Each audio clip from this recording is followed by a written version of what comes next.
Good morning, everyone. Thanks for that introduction. Yep, my name's David Bochenski, and as has been said, I work for Digital McKinsey, and really with a focus on helping enterprises transform and deliver cloud-native digital transformations.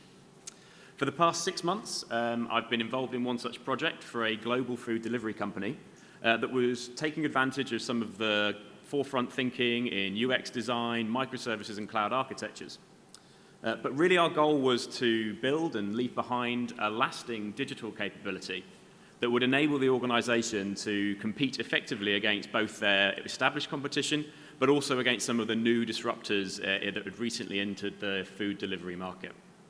So I'm going to share with you some of our experiences and challenges that we faced during this project, and also talk about how actually we used microservices and the benefits that we found from that on the public cloud, which really helped us rapidly deliver end-user value, whilst also managing risk both in terms of protecting the existing system and its revenue streams, and also managing the technical risk of moving to a much more rapid delivery model. So, as with nearly every enterprise IT project I've ever been involved with, we didn't find ourselves in a greenfield situation when we started. And we needed to work alongside the existing e-commerce system and all of its associated infrastructure. The restaurants had a well-established point-of-sale system and payments processing system that we were going to have to integrate with as part of any solution. And we had very limited ability to influence or change those things, so we were going to have to work with that. And also, the existing system was developed and maintained by a third party. It was hosted in a managed data center, and the access to the actual restaurants where we could actually place orders was also provided by a separate third party accessible through an enterprise VPN. So, in summary, we were kind of faced a sort of Conway's law on steroids to an extent, with the development teams, operations teams, product and marketing all working for different organizations. And the sort of symptom there was that communications between teams was slower and releases not as frequent as the business really needed in order to thrive. So, what did we do? Well, our main deliverable, as I mentioned, was to actually build a digital team that would end up working for the company and provide it the capability to do things quicker in the future. So along the way, we'd build a new platform to replace their existing system, hire in and onboard our replacements while we were operating that system, and then ultimately transfer over operations to that new team. But to get that up and running quickly, we brought together a cross-functional team from Digital McKinsey of designers, product owners, technical architects, full-stack and front-end specialists. We actually located them away from all of the existing teams. We didn't do it at the client's office. We didn't do it at our office. We actually rented some co-working space in central London, which looked a bit like that.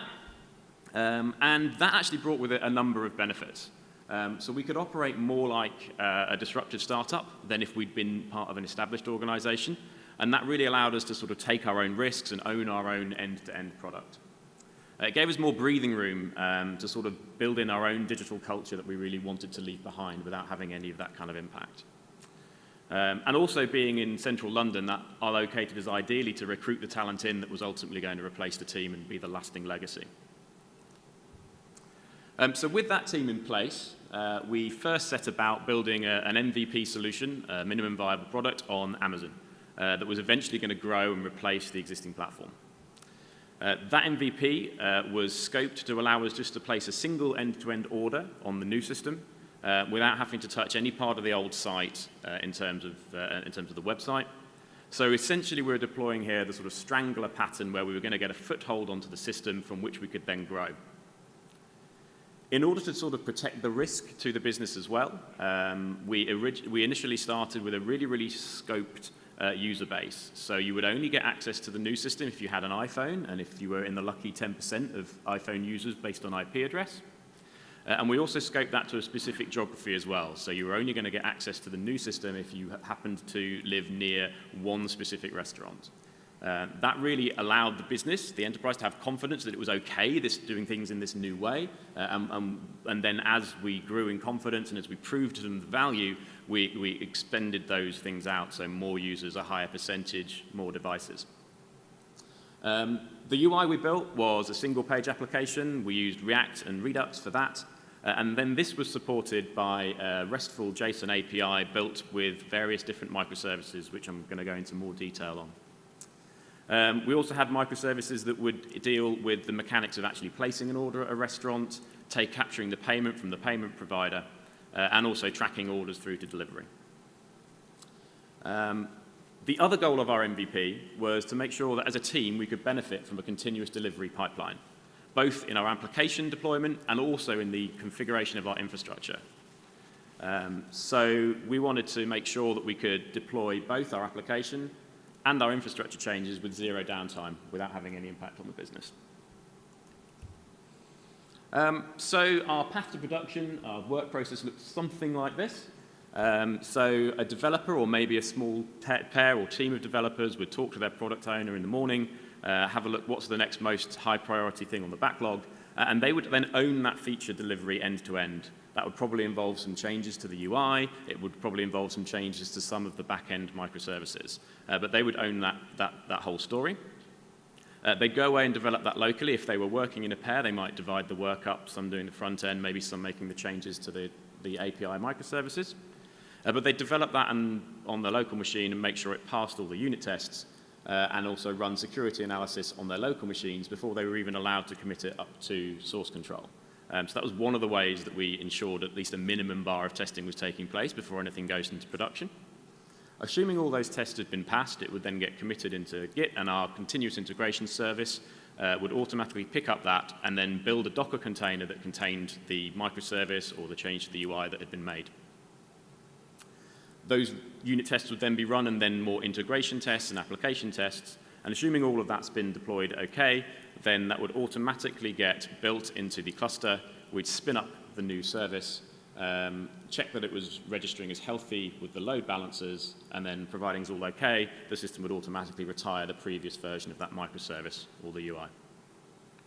And we actually applied, as I mentioned, exactly the same process to our infrastructure.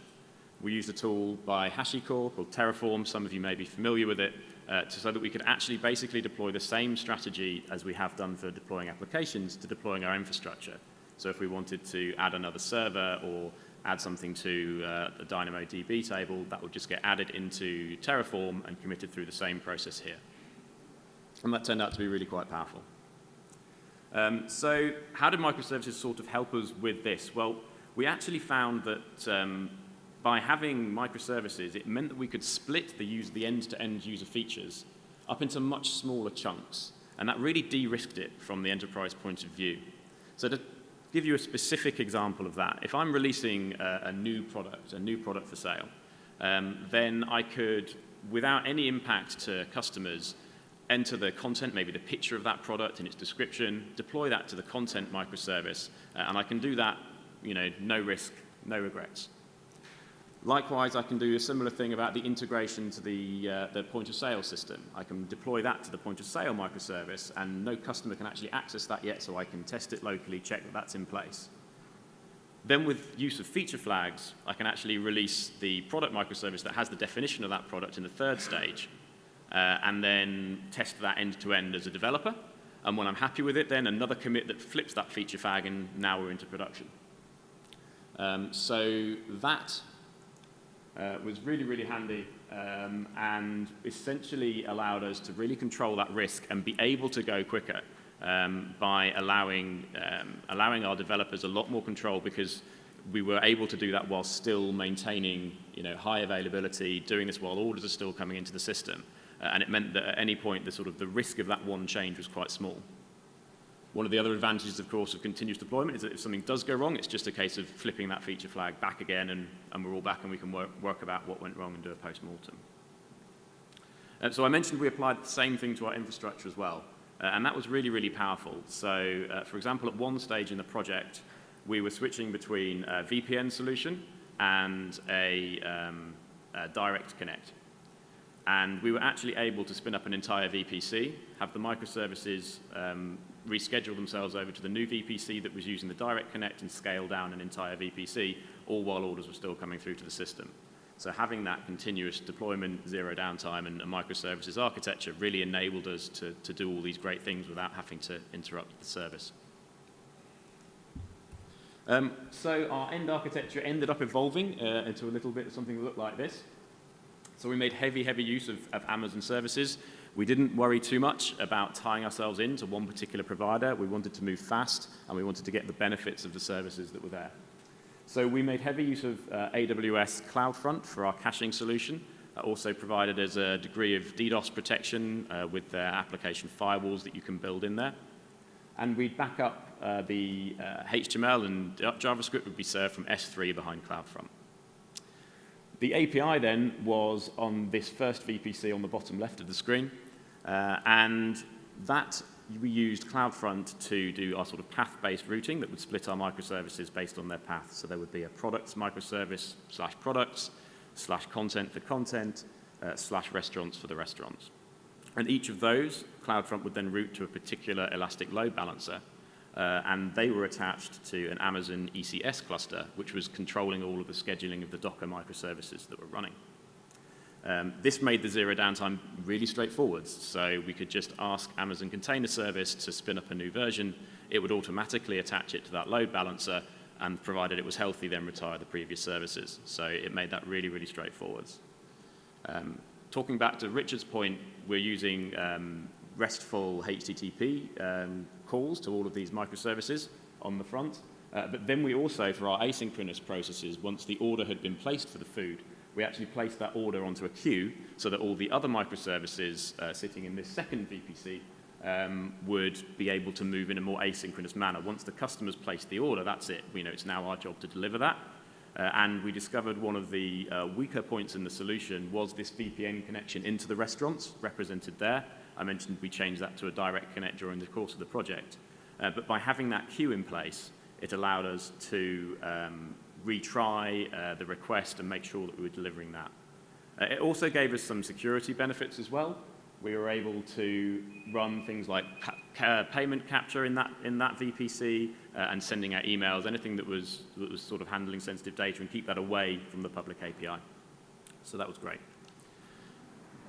Talking a little bit about how we actually came to that architecture, how did we get to that microservices? We didn't start with any hard or fast rules around, okay, our microservices must be no more than this many lines of code, or we've got to have 100 of them.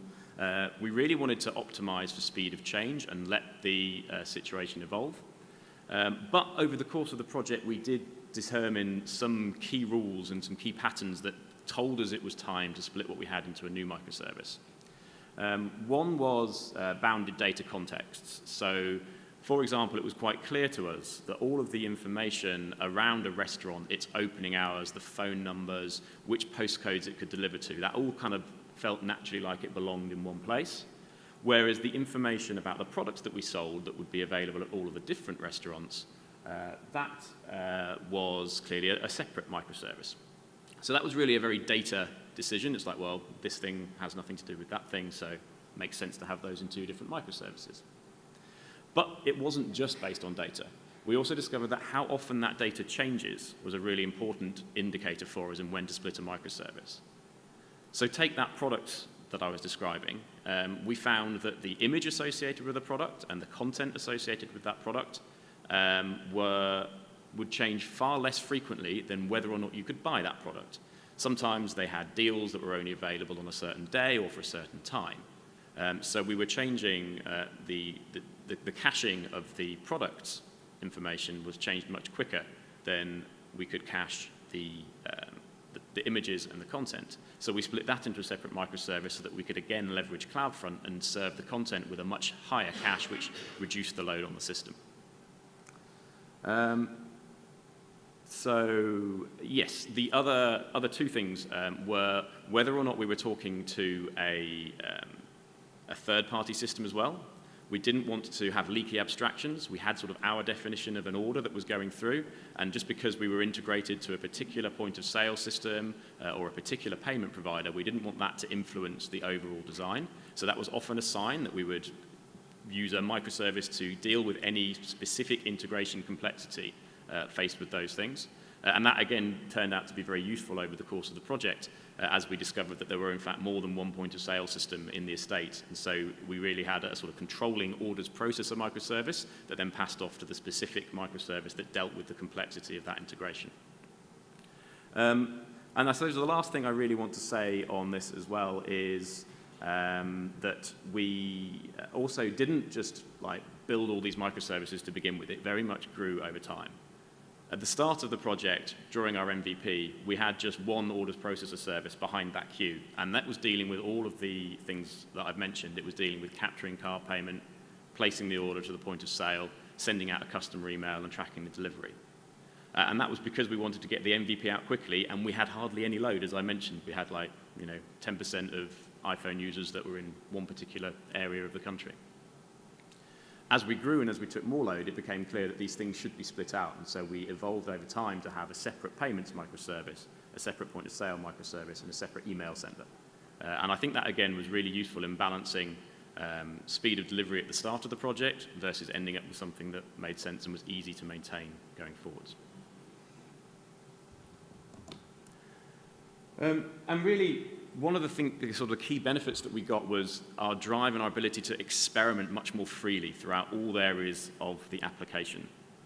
So we were trying as best we can to use a very experimentation-based approach. Of course, we had user focus groups. We'd watch users using the site, and we'd learn from that. And it enabled us to really drive, because we had this continuous delivery, many more experiments and see what worked and change things much, much more frequently. We used A/B testing extensively to determine, what helped sell more food. But we also found that kind of spirit of experimentation and having microservices had unexpected impact as well. So one great example of this, we, as many projects do, use Slack for our internal team communications. And our lead architect one day, whilst trying to analyze this issue we were having with the VPN connection, and also because I think he just hadn't got to write much code that day, on the train on the way home was like, I really want to just be able to see how many, what the status of all my connections are to all the restaurants. And so he created a new microservice that would talk to Slack, and you could just query it and go, tell me the status of all the restaurants, how many are available at this one point of time. And that was great, and he did that in a few hours on his train ride home, and everyone was like, wow, that's amazing. And he could do that because it was low risk. It was just add on the microservice to the existing infrastructure. It wasn't going to have to touch anything else. Then what happened that perhaps surprised me was everyone else in the team was like, oh, wow, that's really cool. Let me add another thing in Slack. And so we ended up with our front-end people letting us query Google PageSpeed Insights so we could get live tracking on how the performance of our page was. We had live sales data coming in so that we could query how many products we'd sold that day. We had application and infrastructure information all coming through Slack. And that ended up being a really, really useful democratizer of information across the different functions of the team. And everyone felt able and empowered to use Slack to query different parts of the system they might not be able to. I think that was really great at breaking down the silos between development, operations, front-end people, designers. It was really, really useful. And I don't think we would have happened upon that if it hadn't been as easy to put a new microservice into the system. That said, we were sometimes cautious. We were delivering an enterprise solution, so there were some things that perhaps we couldn't do that if we weren't protecting a revenue stream, we might have been a bit more aggressive with. Amazon had recently launched, as we started the project, the application load balancers rather than the elastic load balancers. And that would have enabled us to have been much more efficient in compacting our containers because we wouldn't have been constrained by ports. But we didn't quite use that. And also, I think it would have been amazing if we'd been able to use Lambda at the edge on CloudFront, which would have enabled us to do sort of A/B testing with requests before they hit our CloudFront. But being it was in alpha, it was deemed too risky, so we did have to balance that as well. But we were able to use some fairly new technologies as well. So our front-end guy was really passionate about the use of Redux sagas, and so we implemented that very successfully.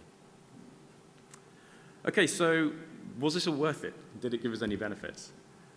Well, we moved from, as I say, a cadence of around one release a month when we started the project to doing more than 50 releases a day, which was great. And that really, as I mentioned, drove the speed with which we could experiment. So the App Store rating, as a result, went from 1.5 stars to 4.5 stars, something we were very proud of. And of those surveyed, 85% would now describe that they actually love the experience they get of ordering through the site. Bottom line as well, we increased the amount of conversion, the number of people buying on the site by 5 percentage points. So real commercial impact as well of having this new system and being able to deliver more quickly. But as I mentioned, the real thing that we left behind is the legacy of the team. They now have this microservices platform. It continues to evolve. They're still there working on it at the moment. And they've got a culture of a rapid experimentation built in now.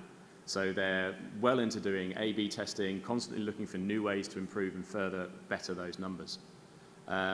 They're thinking now about new interfaces and new offerings. So there's ideas about maybe having an Alexa interface to order food or a Facebook chatbot. And of course, that is made so much simpler by having a microservice. All of the products, restaurants, all of that information is already there. So it's just one extra service that needs to deal with the complexity of talking to an Alexa device or talking to Facebook. And they'll be able to experiment that, and if it works, they'll be able to put that into production straight away. And the organization now has thought that this model is so successful, they're looking at how they could apply it to other areas of their business and new markets as well. So overall, it's been a great success. I think I'm approaching somewhat the end of my allotted time. I'm happy to take some questions now, or if not, I shall be around for the rest of the day, and please catch me in a break. Thank you very much.